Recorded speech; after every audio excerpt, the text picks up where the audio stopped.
जय Shri Krishna, Radhe Radhe. Welcome back to my channel, जहां हम बात करते हैं लड्डू गोपाल के भोग, वस्त्र और श्रृंगार के बारे में। कैसे हैं आप सब? उम्मीद करती हूँ आप सब बहुत अच्छे होंगे। ठाकुर जी की कृपा आप सब पर बनी रहे और आप सब यूँ हंसते मुस्कुराते रहिएगा, स्वस्थ रहिए, मस्त रहिए। तो चलिए शुरू करती हूँ वीडियो। तो आज मैं एक वीडियो लेकर आई हूँ, भगवान और भक्त के भरोसे की कहानी है, जो कि इंसान ही नहीं पक्षी भी श्री कृष्ण भगवान पर कैसे भरोसा करते थे। तो चलिए शुरू करते हैं। तो आज की ये वीडियो है छोटी सी गौरैया का श्री कृष्ण पर विश्वास। तो कुरुक्षेत्र के युद्ध में विशाल सेनाओं के आगमन की सुविधा के लिए तैयार किया जा रहा था। उन्होंने हाथियों का इस्तेमाल पेड़ों को उखाड़ने और जमीन साफ करने के लिए किया।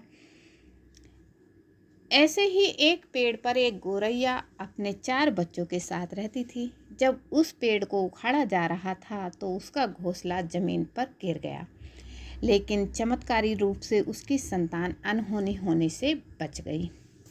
लेकिन वो अभी बहुत छोटे होने के कारण उड़ने से असमर्थ थे।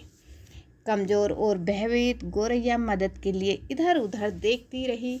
तभी उसने कृष्ण को अर्जुन के साथ वहां आते हुए देखा।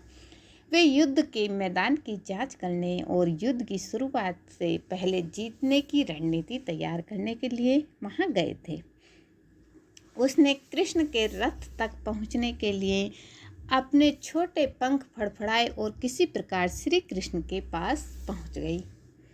हे कृष्ण, कृपया मेरे बच्चों को बचाएं, क्योंकि लड़ाई शुरू होने पर कल उन्हें कुचल दिया जाएगा। श्री कृष्ण से ये कहने लगी वह चिड़िया कि मेरे बच्चों को बचाइए, क्योंकि कल लड़ाई शुरू होगी और उस लड़ाई में उन्हें कुचल दिया जाएगा, क्योंकि वो उड़ भी नहीं सकते हैं, बहुत छोटे हैं। सर्वव्यापी भगवान बोले, मैं तुम्हारी बात सुन रहा हूँ, लेकिन मैं प्रकृति के कानून में हस्तक्षेप नहीं कर सकता। गौरैया ने कहा, हे भगवान, मैं जानती हूँ कि आप मेरे उद्धारकर्ता हैं। मैं अपने बच्चों के भाग्य को आपके हाथों में सौंपती हूँ। अब यह आपके ऊपर है कि आप उन्हें मारते हैं या फिर बचाते हैं। काल चक्र पर किसी का बस नहीं है। श्री कृष्ण ने एक साधारण व्यक्ति की तरह उससे बात की, जिसका आशय था कि वहाँ ऐसा कुछ भी नहीं था जिसके बारे में वो कुछ भी कर सकते थे। गौरैया ने विश्वास और श्रद्धा के साथ कहा, प्रभु, आप कैसे और क्या करते हैं वो मैं नहीं जान सकती। आप स्वयं काल के नियंता हैं, यह मुझे पता है। मैं सारी स्थिति एवं परिस्थिति एवं स्वयं को परिवार सहित आपको समर्पण करती हूँ।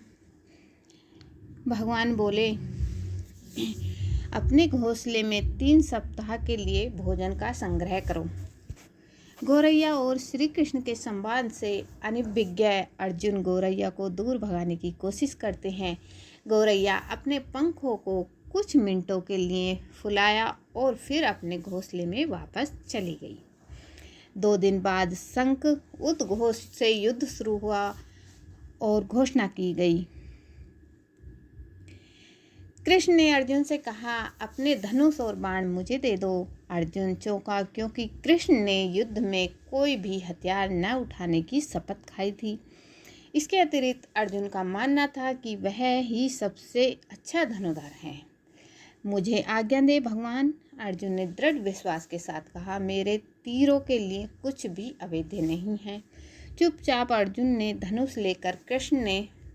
से धनुष लेकर कृष्ण ने एक हाथी को निशाना बनाया, लेकिन हाथी को मार के नीचे गिराने के बजाय तीर हाथी के गले की घंटी में जाकर टकराया और एक चिंगारी सी उड़ गई।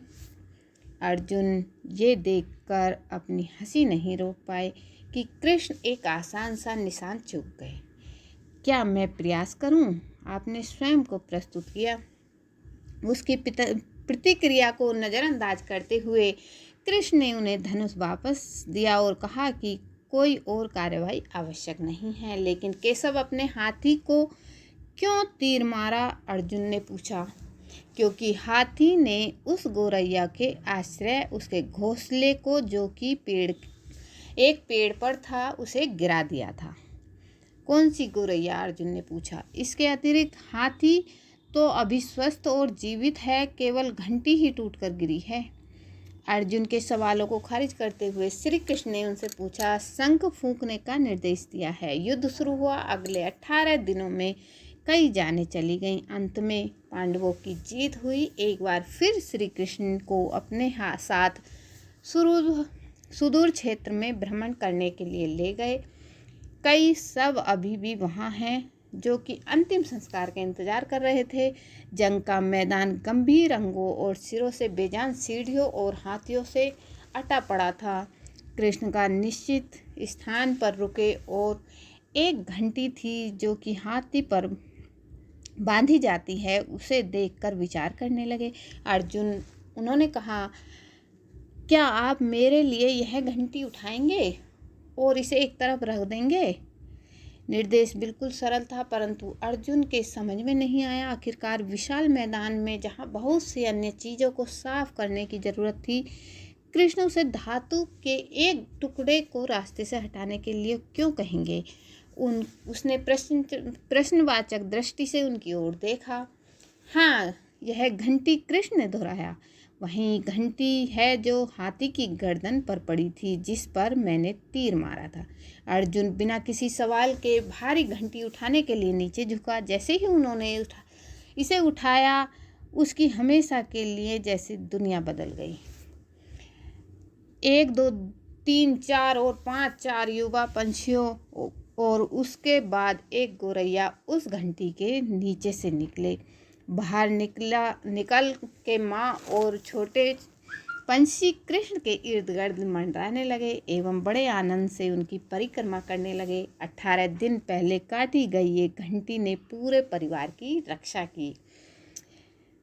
मुझे क्षमा करें हे कृष्ण, अर्जुन ने कहा। आपको मानव शरीर में देखकर और सामान्य मनुष्यों की तरह व्यवहार करते हुए मैं भूल गया था कि आप वास्तव में कौन हैं। तो ये थी श्री कृष्ण की लीला, जिन्होंने एक घंटी से, अपने ही हाथी की घंटी से पूरे परिवार को बचाया। तो चलिए अब हम वीडियो को यहीं पर अंत करते हैं और मिलूंगी मैं न्यू वीडियो के साथ कोई अच्छी सी कहानी लेकर। अगर ये कहानी आपको पसंद आई हो तो वीडियो को लाइक, कमेंट, शेयर कीजिएगा। जय श्री कृष्ण, राधे राधे।